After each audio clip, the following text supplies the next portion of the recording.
Om Swastiastu. Assalamualaikum warahmatullahi wabarakatuh. Shalom, namo budaya, dan salam kebajikan bagi kita semua. Yang terhormat, Dr. Iwayan Sumardika, Sarjana Kedokteran, Master of Medical Education, Doctor of Philosophy, selaku Koordinator Program Studi Sarjana Kedokteran. Yang saya hormati, Dr. Putu Erika Paskarini, Spesialis Patologi Anatomik, selaku Koordinator Blok Biomedik 3. Dr. Nikadek Mulyantari, Spesialis Patologi Klinik Konsultan, selaku Evaluator Student Project Preparation of Blood Smear and Interpretation. Dan Dr. Putu Ayu Asri Damayanti, Sarjana Kedokteran Magister Kesehatan, selaku Fasilitator dan Pembimbing SGD A4 di Blok Biomedik 3. Baik, sebelumnya perkenalkan nama saya Kamal Yutrenda Putri Wiliantari, dengan 3 digit NIM Tahir 068, selaku moderator yang akan memandu jalannya presentasi pada hari ini. Pada kesempatan yang berbahagia ini, kami selaku SGD A4 akan melakukan presentasi mengenai hasil studi dan proyek kami yang berjudul Preparation of Blood Smear and Interpretation. Next slide.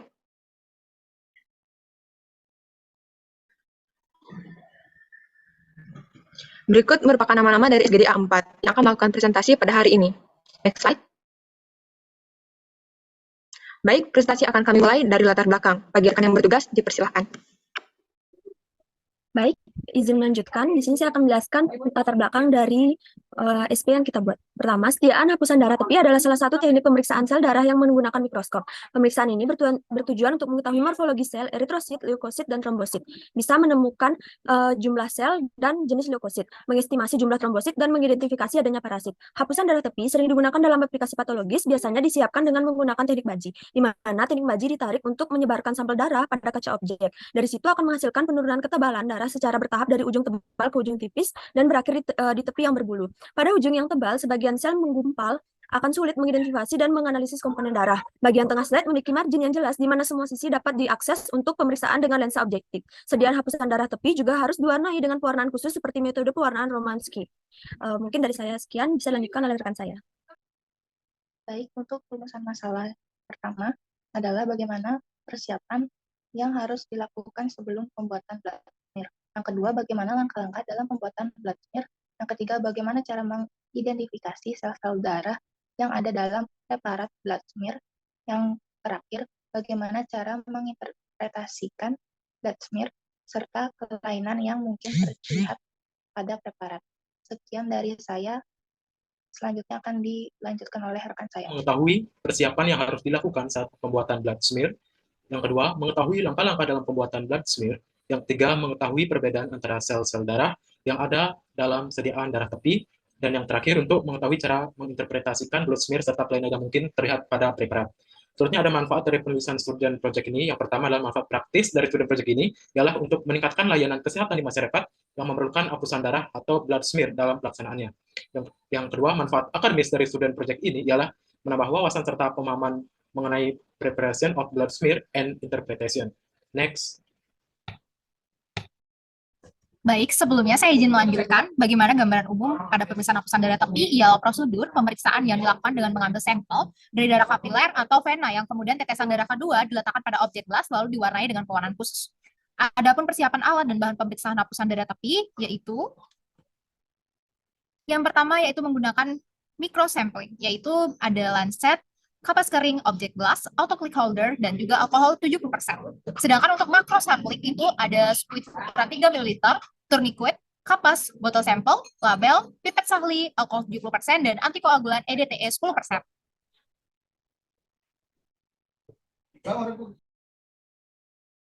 Sampel, maka dilanjutkan dengan pembuatan hapusan darah. Adapun alat dan bahan yang dipergunakan yaitu objek gelas dan sampel darah. Setelah itu, maka dilakukan fiksasi dengan menggunakan metanol absolut dan dilanjutkan dengan pewarnaan GMSA pada hapusan darah. Alat dan bahan yang dipergunakan yaitu sediaan hapusan darah, pewarna GMSA, baper fosfat pH 7, alkohol 96%, tabung reaksi, pipet maat atau pipet ukur, pipet tetes, karet menghisap, dan juga rak pengecatan. Langkah terakhir ialah pengamatan hapusan darah di bawah mikroskop. Alat dan bahan yang dipergunakan yaitu sediaan hapusan darah, mikroskop, dan minyak emersi. Next.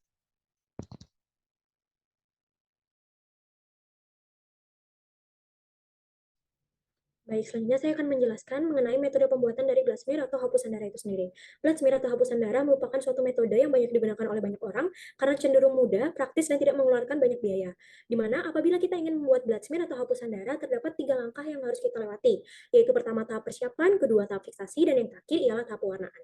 Pertama-tama saya akan menjelaskan mengenai tahap persiapan terlebih dahulu. Tahap persiapan merupakan tahap di mana kita mempersiapkan seluruh alat dan bahan yang kita gunakan untuk membuat hapusan darah, di mana antara lain yang perlu kita siapkan ialah 2 buah objek gelas, pipet tetes, dan juga sampel darah.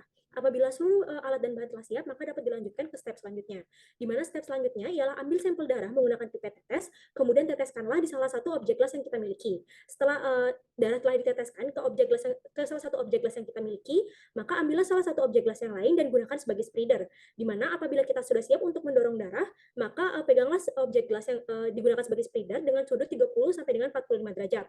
Setelah itu mulailah lakukan gerakan mendorong darah dengan cepat tetapi tetap pasti dengan memperhatikan sudut 30 sampai dengan 45 derajat.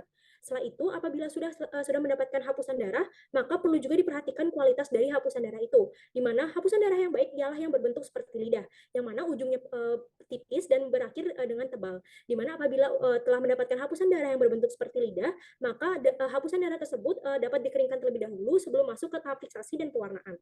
Sekian dari saya dan bisa dilanjutkan oleh teman saya. Baik, selanjutnya adalah tahap fiksasi. Tahap fiksasi merupakan tahap pertama untuk membuat sediaan histopatologi. Biasanya tahapan ini dilakukan dengan mencelupkan hasil hapusan darah ke larutan metanol 100% absolut untuk memfiksasi eritrosit, di mana setelah difiksasi, hapusan darah ditunggu hingga mengering, lalu lanjut ke tahap pewarnaan. Di tahap pewarnaan ini merupakan tahap terakhir dalam pembuatan sediaan hapusan darah, di mana mula-mula darah akan ditutupi menggunakan white stain dan didiamkan selama 2 hingga 3 menit.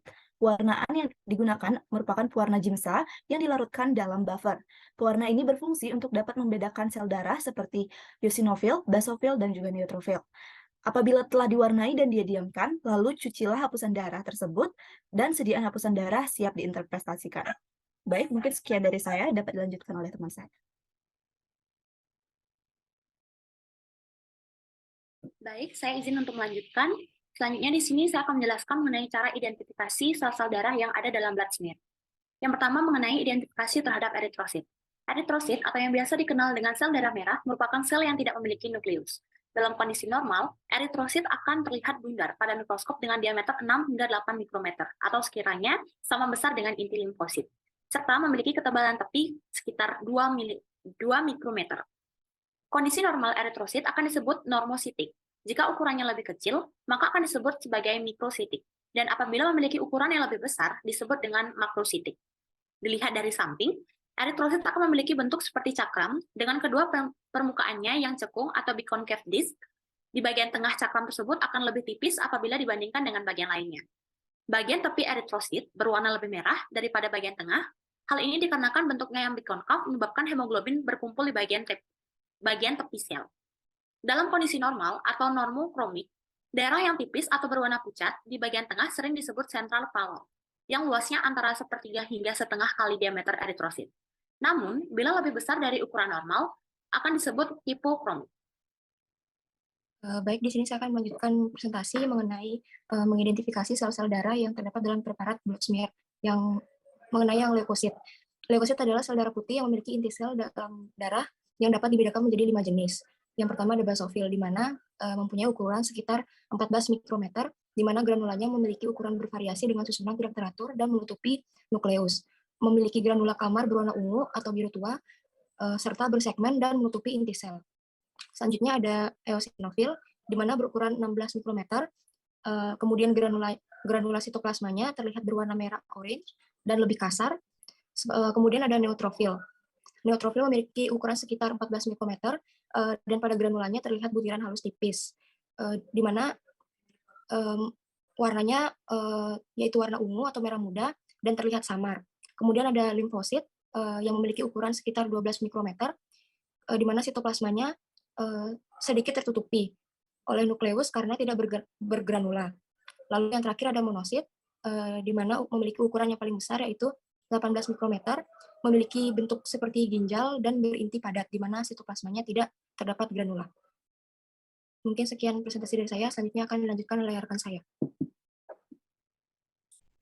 Baik, kemudian di sini saya akan menjelaskan mengenai cara identifikasi terhadap trombosit.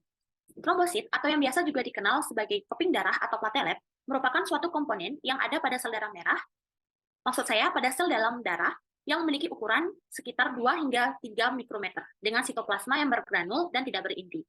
Trombosit berperan dalam proses pembekuan darah atau hemostasis. Umur trombosit yakni sekitar 10 hari, sitoplasmanya berwarna biru dengan granula ungu kemerahan. Trombosit berasal dari fragmentasi sitoplasma megakaryosit, yang mana setiap megakaryosit akan menghasilkan sekitar 2.000 hingga 4.000 trombosit. Ukuran dari trombosit dapat dilihat pada saat pemeriksaan mikroskop dengan melakukan peripheral blood smear. Trombosit muda akan berukuran lebih besar daripada trombosit yang tua, yang cenderung lebih kecil. Apabila ukuran trombosit melebihi normal, maka akan merujuk kepada makrotrombocytes.